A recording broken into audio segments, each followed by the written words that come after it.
Hello friend, এই দেখুন wisdom তো খেয়ে বলছে নাকি দারুণ হয়েছে। তো চলুন আপনারাও দেখুন তো রেসিপিটা কীরকম রান্না করছি, দারুণ হয় কি না।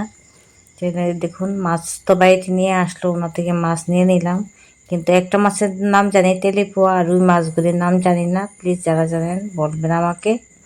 আর দেখুন ছোট বড় মিডিয়াম করে সাজিয়ে নিলাম, আমরাও ছোট বড় মিডিয়াম তিনজন আছি, তাই জন্য তিনটা মাছ নিলাম।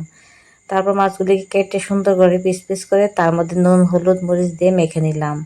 আর দেখুন কি সুন্দর লাল লাল করে মাখলাম। আর কড়াইয়ের মধ্যে তেল দিয়ে দিলাম, কড়াইটা গরম হয়ে গেছে। এখন সেই গরম তেলের মধ্যে মাছগুলিকে ছেড়ে দেব। দেখছেন কিভাবে ছেড়েছি।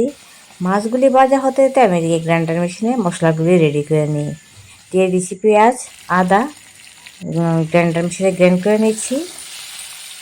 আর আমরা তো জানেনই জাল কম খাই, তার জন্য আমি কাঁচামরিচ কমই ইউজ করি। কাঁচামরিচ তো প্রচুর দাম, তার মধ্যে এনে রাখলে ঘরের মধ্যে যাই পচে। দুইটা কি তিনটা মরিচ দিয়ে রান্না করি, তার জন্য আমি শুকনো মরিচটি আমরা বেশি ইউজ করি।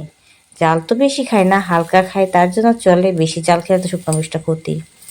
মাছ ভাজা হয়ে গেছে, নামিয়ে ফেললাম। তারপরে দুটা পেঁয়াজ কুচি কুচি করে দিয়ে দিলাম, তার মধ্যে জিরে হলুদ ধনিয়া শুকনো লঙ্কার গুঁড়ো দিয়ে দিলাম, কালার জন্য হলুদ দিলাম, স্বাদ মতো নুন দিলাম, দিয়ে তার মধ্যে গ্রাইন্ড করা পেঁয়াজ আর আদাটাও দিয়ে দিলাম, দিয়ে মশলাটাকে সুন্দর করে কষিয়ে নিলাম।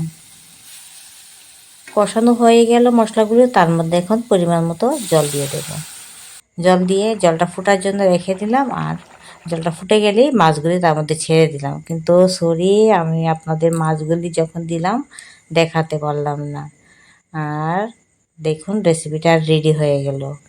উইজডম খেয়ে এখন রিভিউ দেবে কেমন লাগলো। তো প্রথমে আপনার দেখতে পেয়েছেন এখানে তরকারির কালারটা আর না ফুলের কালারটা, কার কোনটা পছন্দ কমেন্ট করে কিন্তু আমাকে অবশ্যই জানাবেন। কমেন্ট করতে কিন্তু ভুলবেন না, যত বেশি পারেন বেশি বেশি করে কমেন্ট করবেন। আর ভিডিওটা এখানেই আমি শেষ করছি।